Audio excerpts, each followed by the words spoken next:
ज्ञानेश्वरी, सार्थ ज्ञानेश्वरी, तिसरी ओवी. ज्ञानेश्वरीची एकतरी ओवी अनुभवावी असं म्हणतात.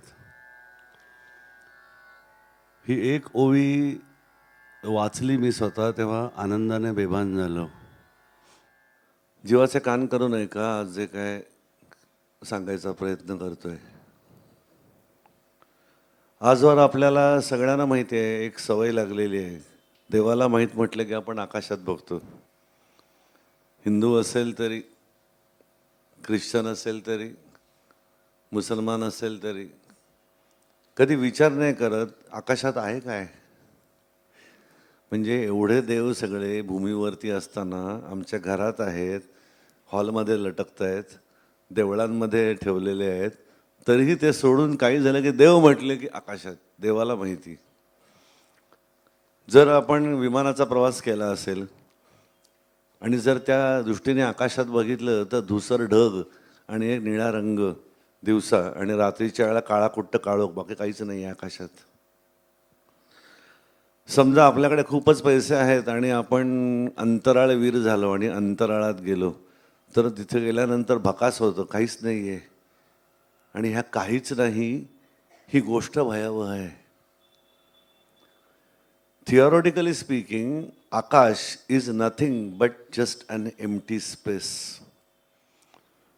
नथिंगनेसमधनं जागा झाल्यानंतर पहिल्यांदा जो फर्स्ट विचार येतो तो तुमच्या लेवलचं स्वयंभू स्फुरण आहे. The first thought. दुर्दैवाने आमचा फर्स्ट थॉट काय असतो? या सकाळी सोनोग्राफीची अपॉइंटमेंट होती, डॉक्टरकडे जायचं होतं, ट्रेन पकडायची होती, आजची डेडलाईन्स मीट करायची आहेत. परमेश्वराच्या ठिकाणी स्वयंभू स्फुरण काय झालं माहिती आहे? एको अहम बहुस्यात. मी एक आहे आणि मला अनंत रूपाने स्वतःला पाहायचं आहे. हे स्वयंभू स्फुरण. दिस इज द फर्स्ट थॉट. आणि या पहिल्या थॉटमधनं तुम्ही मी जन्माला आलोय त्या परमेश्वराची पिलावळ आहोत आपण. आणि तो परमेश्वर जर एवढा महान असेल तर आमच्या आयुष्यात प्रॉब्लेम का असताच नाही का? मग नेमकं काय घडलं मधल्या जर्नीमध्ये? आकाश महाभूतापासून वायू, वायूकडनं तेज, तेजाकडनं पाणी, पाण्याकडनं पृथ्वी, पृथ्वीवरचं धान्य, धान्यामधनं अमिनो ॲसिड्स आणि जे काय असेल ते आमचा देह. ह्या प्रवासामध्ये कुठेतरी भेसळ झालेली आहे ज्याच्यामुळे आमच्या आयुष्याला प्रॉब्लेम आहे. हे शब्द ब्रह्म अशेष, तेची मूर्ती सुवेश, तेथ वर्ण वपू निर्दोष. जेव्हा परमेश्वराच्या ठिकाणी स्वयंभू स्फुरण झालं तेव्हा स्फुरण काय होतं की मी आहे आणि मला अनेक रूपाने स्वतःला नटायचं आहे. आज आमचं स्वयंभू स्फुरण काय असतं? सकाळी जागं झाल्यानंतर आदल्या दिवशी कुठल्या जर तुमच्या एम्प्लॉईनी किंवा कलिगनी त्रास दिला असेल तर ऑफिसला जाऊन त्याची कशी ठासतो. काल जाऊबाईंनी मुद्दामून सासूबाईंसमोर माझा पाण उतारा केला, आता आज त्यांना फोन करून वाजवायचंच आहे. हे शब्द ब्रह्म अशेष. गणेश ह्या देवतेचं वर्णन करतायत माऊली की तुमच्या मुखामधनं बाहेर पडणारे जे शब्द आहेत ते शब्द म्हणजे गणपती आहे. मला सांगा, आपल्या घरामध्ये गणपतीची मूर्ती आहे. तुम्ही श्रद्धाळू माणसं रोज सकाळी म्हणे देवपूजा करता. काय करता? ती पितळेची मूर्ती बाहेर काढता, प्रेमानं त्याला पाणी घालता, मस्तपैकी कोऱ्या फडक्याने छान पुसता, त्याला गंध अक्षता लावता आणि मांडता देव्हाऱ्यात. झाली तुमची पूजा. आणि तिथून बाहेर पडल्या क्षणी जी अखंड तोंडाने आपण जी टकळी चालवतो, विचार करून पहा. दिवसभरामध्ये आपण मुखामधनं पॉझिटिव्हली किती बोलतो आणि निगेटिव्हली किती बोलतो. आणि आपल्याला कळत नाही. मी गणपतीची एवढ्या अंगारख्या चतुर्थ्या करते, 21 चतुर्थ्या झाल्या, माझं काम का नाही होत?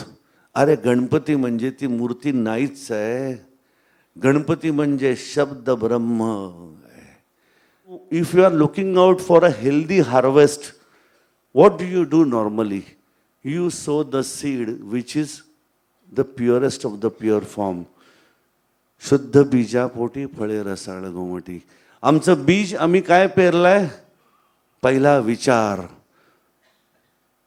जसा विचार आहे तसं फळ येणार आहे. ठीक आहे यार, आतापर्यंत नॉलेज नव्हतं, गतजन्मांमधनं चुकीच्या बिया पेरल्या, पण आता जर आम्हाला चांगलं फ्रूट हवं असेल, आमचं झाड जुनं आहे हो, आंब्याचं रानटी झाड आहे, त्याला नाही फळं येणार का नाही येणार? कलम करायचा असा. आंब्याचं कलम करता येतं का नाही? तुम्ही कलम करता तेव्हा काय करता? व्हीच्या आकाराचा छेद देता, बरोबर आहे, आणि मग चांगल्या झाडाचं एक तुकडा रोवता. म्हणजे जुनं वटलेलं झाड असेल तरी त्याला कलम केल्यानंतर कलमी आंबा हा हापूस देतो. तसं तुमचं माझं प्रत्येकाचं वय आहे. कोणाचं 40चं आहे, कोणाचं 25चं आहे, कोणाचं 60चं आहे. वटलेली झाड आहे. हा एवढा लवकर नाही हा बदल होणार. का नाही होणार? कलम करता येत असा. योग्य विचारांचं कलम करणं म्हणजे खऱ्या अर्थानं तुम्ही तुमचं भविष्य बदलणं. भले आमचं गतजन्मामधलं चुकलेलं हुकलेलं होतं बी, त्यामुळे आमचं रानटी झाड आलंय, पण आता ज्ञान झालंय ना, आता मी कलम करतो आणि ह्या वटलेल्या झाडालाच सुमधुर आंबे फळे नक्की लागतील. आणि ते करण्यासाठी लागतं, त्याला म्हणतात विचारांचं कलम.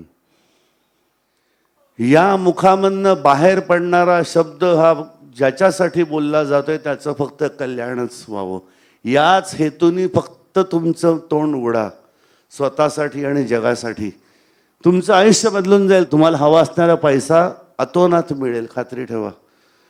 तुमची मान, तुमची थायरॉइड, तुमचा गळा, तुमचं तोंड, तुमचं डेंटिस्टची बिलं, तुमचा पैसा, हे सगळं सेकंड हाऊसशी कनेक्टेड आहे. त्याचा संबंध वाणीशी आहे.